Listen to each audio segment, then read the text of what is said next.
Ben Tang is a mukbang YouTuber, digital creator, and empowered dad. He finds joy in creating quality content through his social sites and spreading positive vibes through his videos. Whether he is spending time with his family or on the go, he gives everything, he does his all, and that is what makes him the inspiring individual that he is today.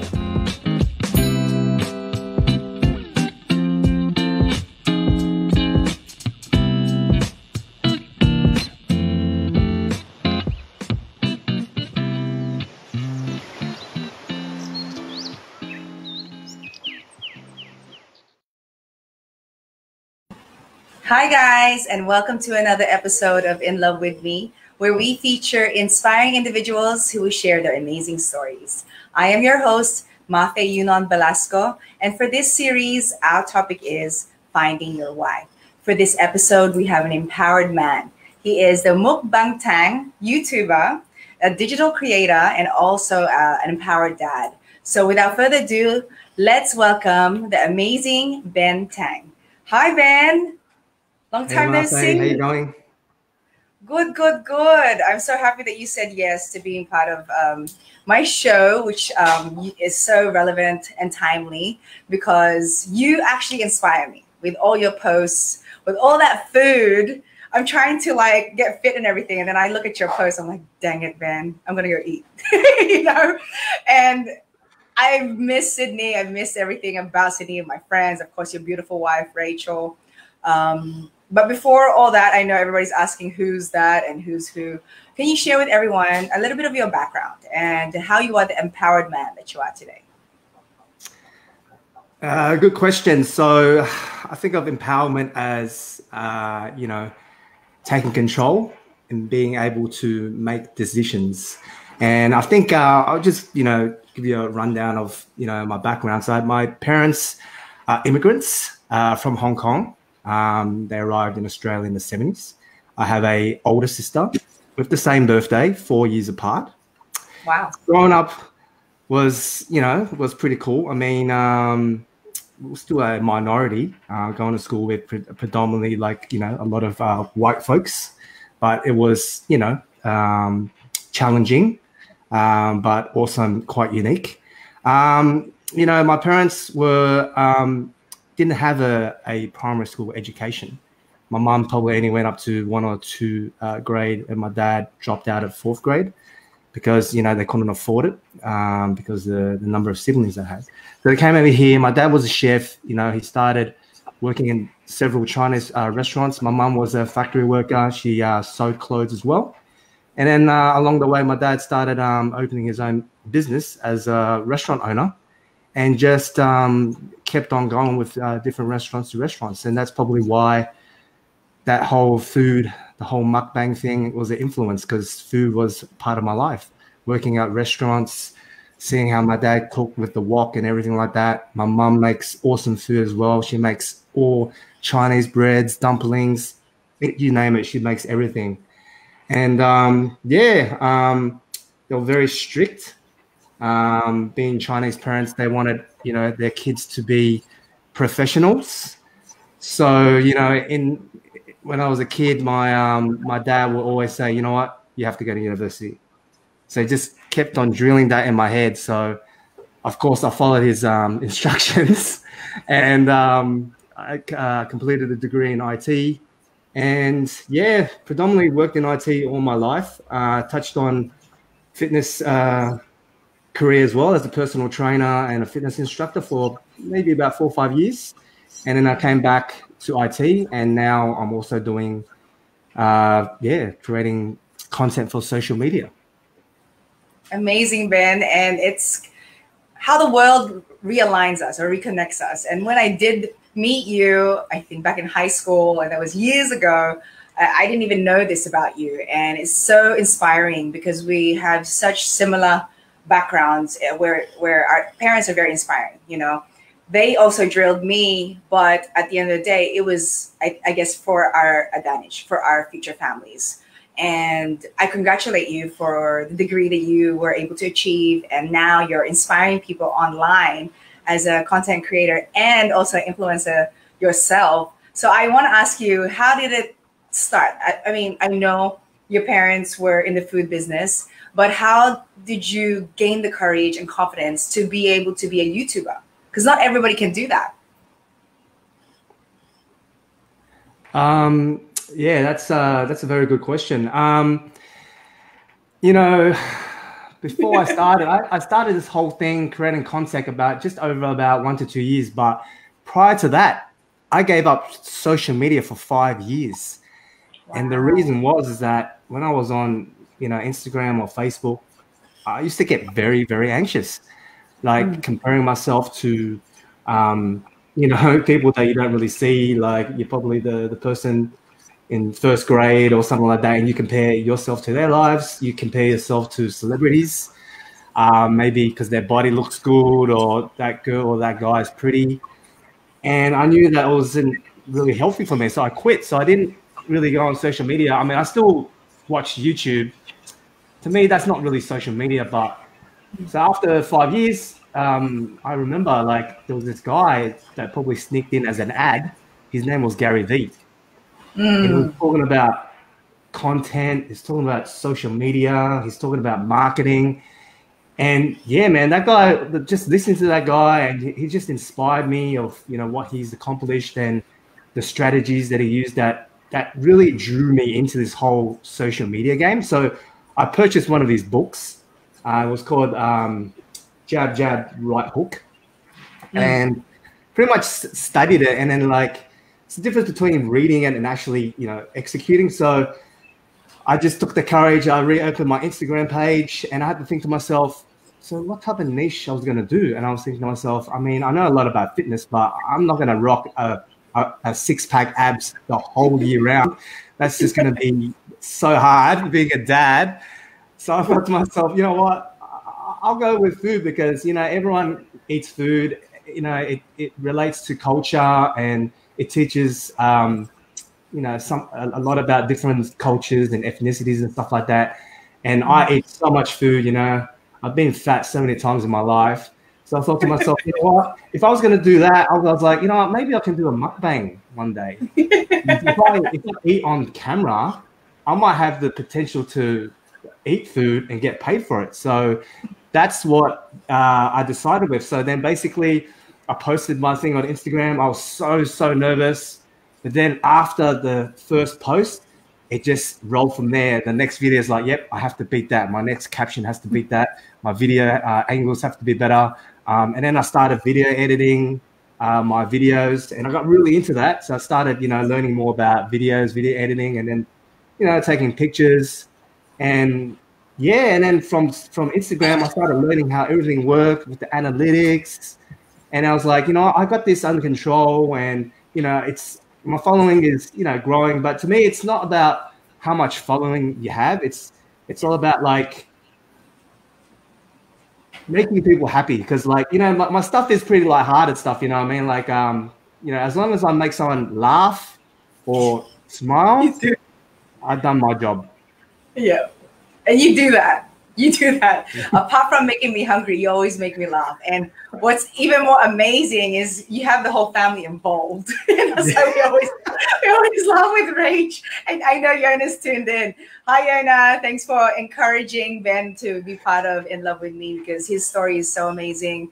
I love the fact that you shared how your parents were also did not finish school, but managed to build their businesses through the restaurant business, through, just sharing their talent to others. And now you're doing it in a different level.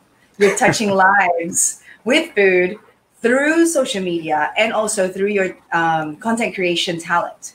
That's amazing to have all those talents because, like I said, not everybody can be in front of the camera and also edit. How long does it take you to edit one video? Oh man, it depends now, eh? Like now, because I've, sort of like I wanted to, dip my hands in different platforms. Man, I'm on everything now. I'm on Facebook, Instagram. I'm on TikTok. I'm on YouTube. I'm on LinkedIn. I have a podcast. So like, yeah, it depends on which platform I'm making the video for. But the YouTube one is, it does take a while. You know how it is. The lighting. I know live streaming is very similar, but then you have to get the right angles. You have to cook the food. But like everyone thinks, oh man, that guy's food is so nice. You know what I mean? But by the time I cook my food, angle at the lighting, my food's cold already, so it's not the best. And I have to look like I'm enjoying my food, so I have to, like exaggerate. So it's like acting with food. You know what I mean? You have to act. Well, that's why, because you know your why, you know who you want to inspire, and you always do make us laugh. I mean, you make me laugh with all your videos. It's like you have to watch it again, and then you watch it again. And when you mentioned Gary Vee, I was also inspired by him because he gives tough love to people, and again, it's very timely right now on having that cheerleader to egg you on without having you to think twice. Because obviously you wanted to do something to inspire others. At the same time, it was your passion. So let's go back a little bit. When you spoke about self-doubt, obviously you shared who your resources were, who was your support group. But can you share again, going back to that situation, when you felt that self-doubt, how did you snap yourself out of it?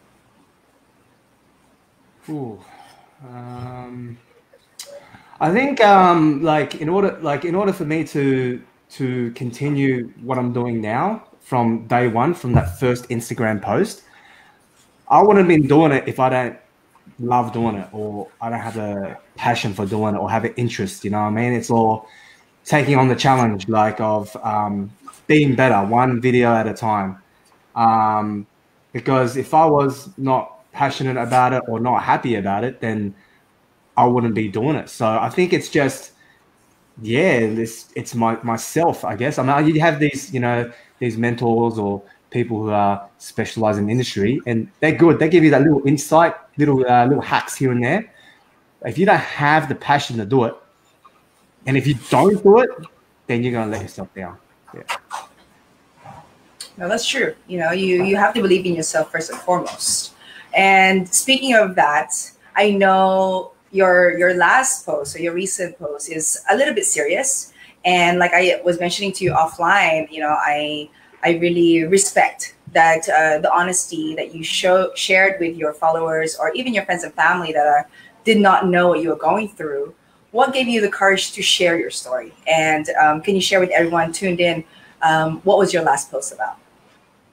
Okay. Yeah, my last post was on Instagram. It was coming to the, I think last month was the Mental Health Awareness Month. So I wanted to, contribute and raise awareness for that case. I've always wanted to do something like that, but I didn't have a platform, I guess, until now, where I have a couple of people who follow me and stuff like that. Because before, I think I approached those mental health non-profit associations like Black Dog Institute and Are You Okay? One of those places, to be, I guess, a mental health advocate. But I think the process is quite long, so I didn't follow through to doing that. So, but this opportunity came this year, and I felt it was ready. I felt an obligation to everyone in the world, and everyone who probably has this mental illness or mental disorder, or whatever you call it. I don't want to put a label onto it. That might be experiencing, but needs that voice of someone's experience to make them say, oh my God, I'm actually experiencing that. You know what I mean? Like, especially someone that they can relate to, or that they've been following for a while, if it's an influencer online or a family member. And I just felt like reaching out to everybody. And so basically I have bipolar disorder number 2, which means that my mood fluctuates from either being depressed or opposite side, which is mania. Okay. So from 2 weeks, or it can last a couple of months. And if you manage it very well, you'll be in the middle, like stabilization. So yeah, I mean, like, I think a lot of people. It's good now that a lot of people are educating and a lot of people know more about mental health, especially depression, because a lot of people do suffer from that. Because I believe everyone does have depression in some timeline of their life, but they just haven't heard about it or don't really know how to deal with it. And I feel that it's good now that everyone is aware about that and knows the symptoms and are educated about that. But also the reason why I wanted to reach out to people is that not much people know more about the other stuff, the other disorders out there. So that's why today I just wanted to, let people know what it's all about. So, yeah, so depressed, like the first occurrence of my depression was I was going into the corporate world. I got a promotion from a call center environment where everyone was young, everyone was, talking smack, and it was a good environment, you know what I mean? And everyone was having a good time. And then I went into the corporate world, everyone was old, you know what I mean? Like everyone had kids. I had no one to sort of relate to. I felt lost there. And the work was kind of challenging at that time. And I said to myself, you know what, just have a crack at it, just keep on doing it and stuff like that. Everything was okay up until my manager left, and then I was lost because it was like, hey Ben, it's your turn to take over now. But I had no mentor, man. I was so young, and I just, like my anxiety levels went all-time high. I didn't have any sleep. When I go to work, I was so like anxious. I was sweating. I was like, my mind was blowing up because I had so many like negative thoughts. I'm always thinking ahead. I'm always thinking backwards. So it's just all this mess in your head. And that's when I told Rach, I go, you know what? I need to quit. And not only I said, I want to quit, I said, let's go to London. And she goes, what are you talking about? I was like, no, I'm going to London. So I said I'm going to London as a escape. So, because I was paranoid that my parents will say, why did you do that? You're a reject, you're dumb, blah, blah, blah. I was scared of my friends saying, oh, I can't believe you kept the job. Obviously, not saying that, but that's the stuff that goes in your head 24 hours, having anxiety. And pretty much that's what happened. But at that time, I didn't know what depression was, though. You know what I mean? I was experiencing that. But then,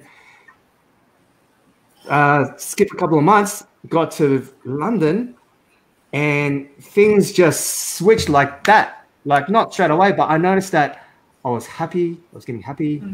I was getting a bit more confident. I think my personality sort of slightly changed, and Rach knew it.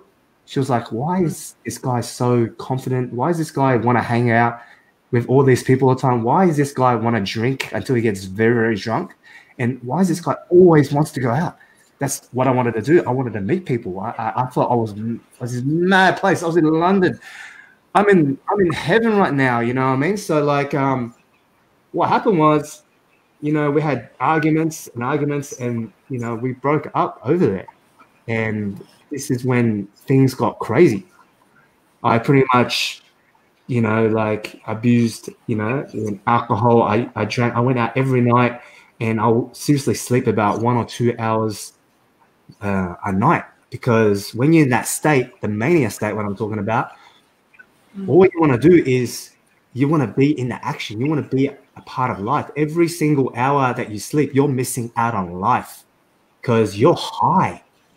You think that you're spiritually connected to the world, and because you're positive, right? Obviously, if I'm like, go to a person and I'm like very energetic, I'm smiling, everyone will like you. Like, there's no reason not to like a person that's got high energy and smiling at you, cracking jokes and stuff like that. And yeah, I totally just for, a couple of months, I was like in the hospitality industry. I was a bartender, so it was crazy. I was drinking every night, abused drugs, and yeah, it was just crazy. And then after a couple of months, I felt empty again. And I was just like, And I started talking to Rachel. I was like, something's wrong. Like, why am I feeling down again? Like, I had the best couple of months, and why am I back to like this? And yeah, and it was dark again. And I moved in back with Rach, and man, it was so tough. We were living with other people, and I wouldn't go out of the house. I locked in myself in the room for honestly 3-4 months, and I will only eat or drink if no one was in the kitchen. So I was pretty malnutrition. I only eat the stuff that's inside the room, like chocolates and stuff, so I don't need to go to the kitchen. I was very embarrassed, ashamed, because the people in the house, witnessed what happened of the breakup and stuff. So obviously I was going through all this anxiety. And I remember calling my dad, and I said, I don't think I'm right. I thought I was good. I thought I was the happiest guy. I think I made the right move, but I don't know what the hell's going on. And I was just bawling my eyes out to my dad on the phone, which has never happened before. And he goes, come home now.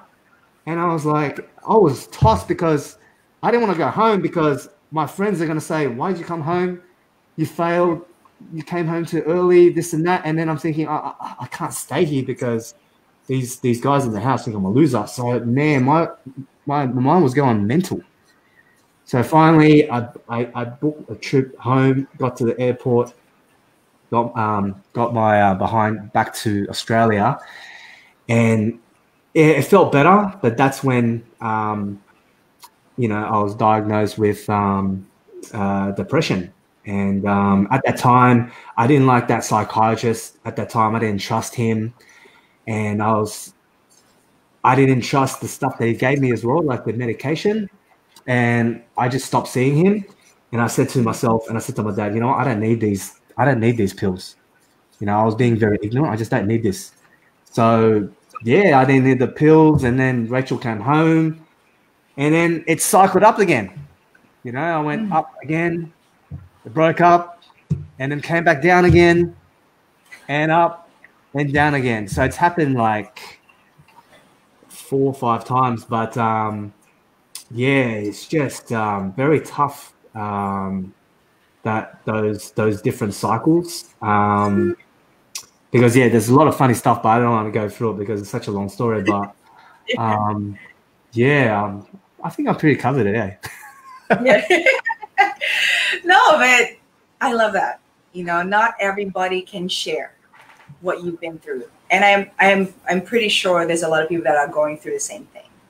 And I hope people who are tuned in can be that support to whoever you can see that is going through something like what Ben did, because I think now you have the love, you have the support that you need, and you have a beautiful family. I know that they love you very much, and with the mindset that you have now by wanting to make other people happy through your content I have so much respect for that. I do want to ask you though, how are you now? Say again? I want to ask you though, how are you now? How am I? I feel great. Like, the last relapse was in 2014, 15. So, yeah, I mean, when I say last relapse, that's the last time I went. But now, I'm feeling good because I'm doing everything I can to manage my condition. I'm going to my psychiatrist. I'm trusting him to give me the right medicine. I tell him everything that goes in my life because he needs to know. He needs to know, because if he doesn't know, he doesn't know what to do with the medicine. What's the next one? Yeah, I keep tabs of my exercise. So I exercise, daily. I do something, you know what I mean? Like running, weights, kick the bag or something like that. I just make sure I have to do something every day. And yeah, what's really helped me lately, because I've been trying so many different things, like to the diets, to different practices, reading up on spirituality, everything. But recently, the last 2 months, I've taken up meditation, which has helped me out a lot. Yeah, helped me out very much. So I don't really do that much. Like at least I try to do it like first thing in the morning when it's quiet. Set the alarm clock for about 15 minutes, and I do a silent one usually, and nothing too hectic. Like I just concentrate on your breath, like everyone does. And what I do is when the thoughts come in, I'll just let it ponder there, and either let it go, or like I'll say to myself, okay, yeah, I can do that later. It doesn't have to be a thought. It could be a task at work or something like that. When it comes in, I'm like, okay, this, okay, good. And then the next one comes in. It's like I'm accepting what comes into my head and I fight it. You know what I mean? So that's how I do it. And the cold shower works in the morning for me. Actually, I started doing that a couple of months ago. The people think you're crazy. What are you doing that for? And the reason why is this is my Tang philosophy about the cold shower. It's like sometimes just say you're at work, a shock factor happens. Like just say a colleague goes up to you and swears at you, or something makes your heart beat faster straight away. The cold shower, when you enter the cold shower straight away, you're like shocked. Your body's really in shock, and your heartbeat starts pumping up faster, and you start like having nerves here and there, and then you have to learn how to adjust straight away by deep breathing and stuff like that. And when you start the day with that, you're like, okay, I'm ready for anything else that comes to me in a sense. Love that. Yeah. And so when you're here, Ben, you have no problem in Manila. And maybe that's why everybody here in the Philippines is just like, yeah, we're ready. But anyways, I just wanted to make you laugh. You always will. But yeah, what were you saying? Do you remember? Yeah. So after the cold shower, yeah, that's really about it. For someone like myself, I feel that if you have maybe anxiety, I think you have to just really focus on something, man. Like if you enjoy cooking, just research about it. You know what I mean? Like, of course, it's sort of escaping your mind, but sometimes you can't let your mind just think about the bad stuff all the time. So I guess you're sort of blocking it out and just using your brain to focus on something, like my passion at the moment, you know what I mean? Like social media and stuff like that. So if you're into like Kung Fu, then, practice it and go home, YouTube it and stuff like that. And that sort of helps too. So, knowing everything now, you're now a dad. And for sure, when we were back in high school, if we knew the things that we knew now, I think maybe our life or our thoughts would be smoother, be more positive. So what would be your advice, let's say, to your children or to, the Gen Z right now who are all in their social media, comparing themselves with others, making sure that they have the top-notch, I guess, branding for themselves? What would your advice be so that they can live a life without distractions, or perhaps dig that dark hole for themselves? It's different now because, raised by my parents, obviously, immigrants, and obviously they don't want us to do the jobs that they did. So they want us to have an education.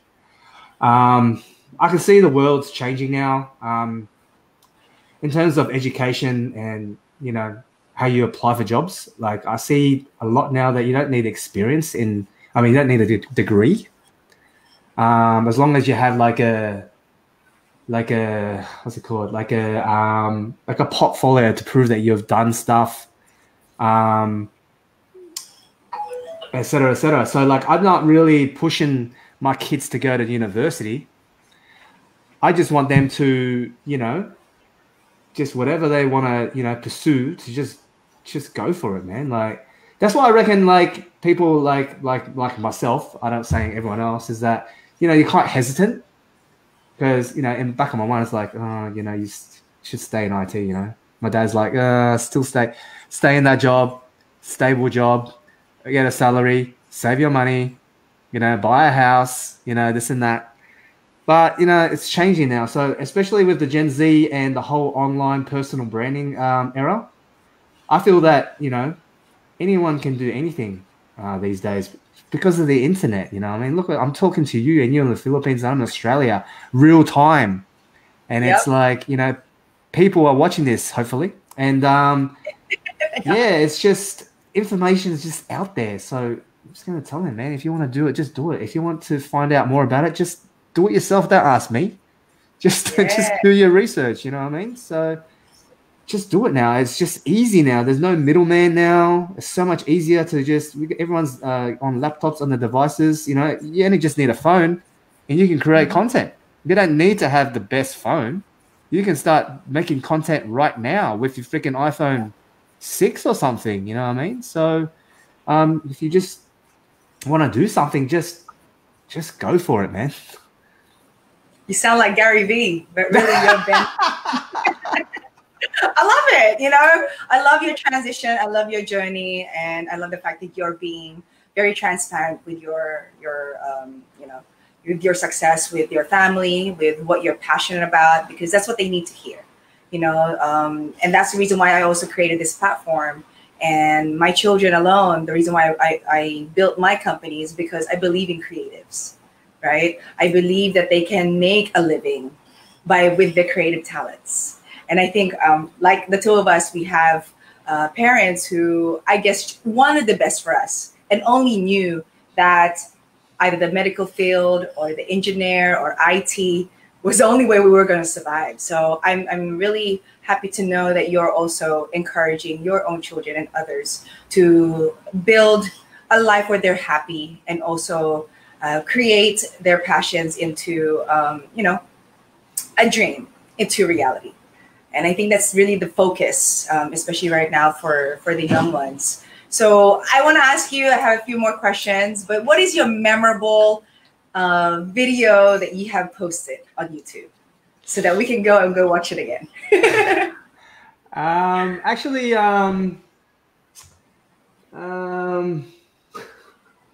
Because there's a lot of funny ones. There's a lot of funny ones, but because at the moment, like probably TikTok was the second last platform that I got into, and I've had a good success rate in there. Like getting a lot of followers, getting like a community behind and stuff like that. So I've been making a lot of content on TikTok itself.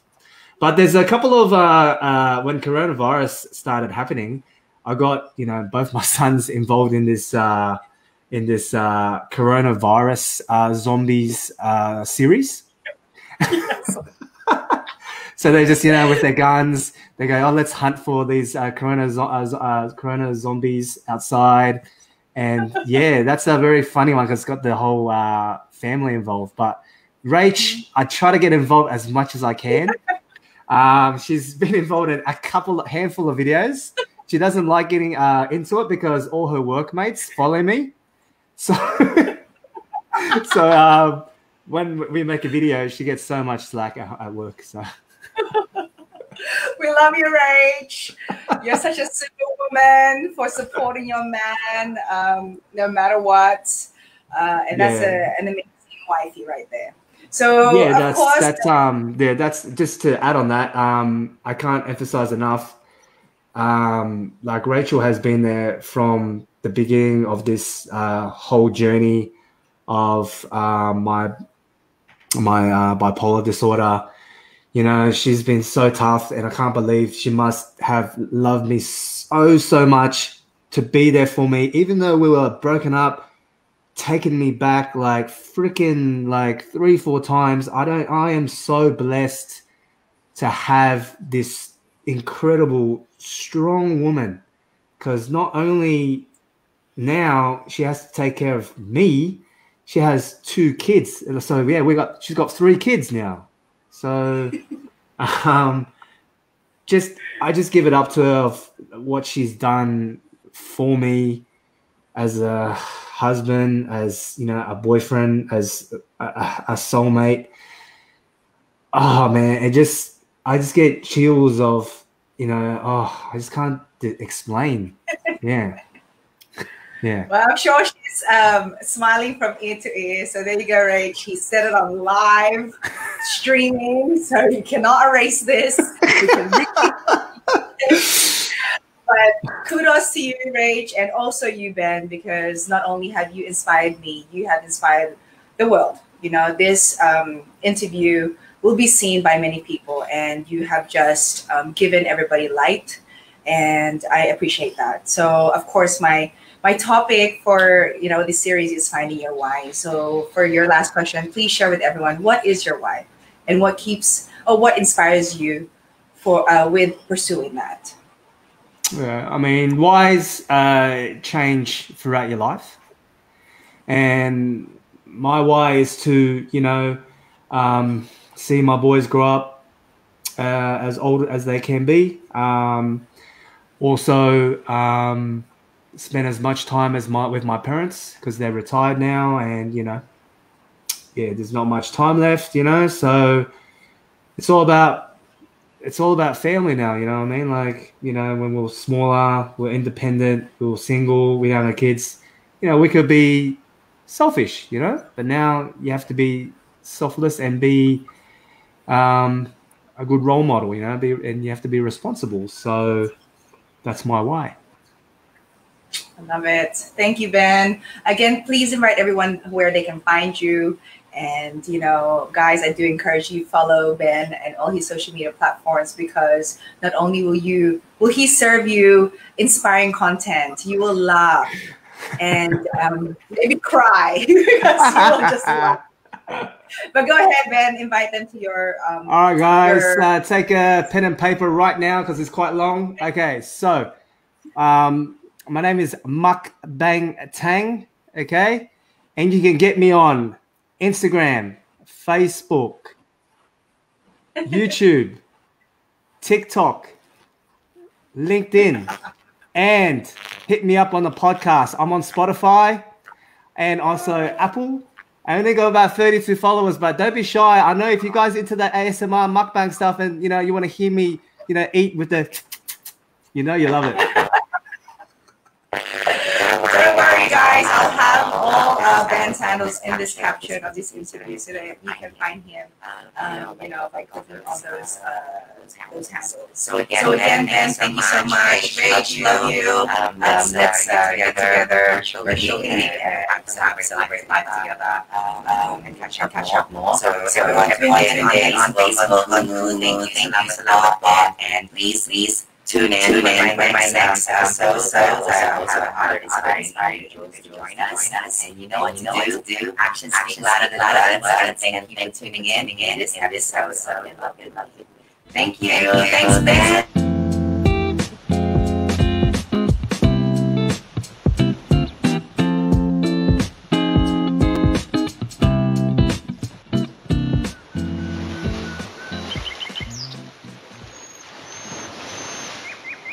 Thank you for watching and Love of Me series.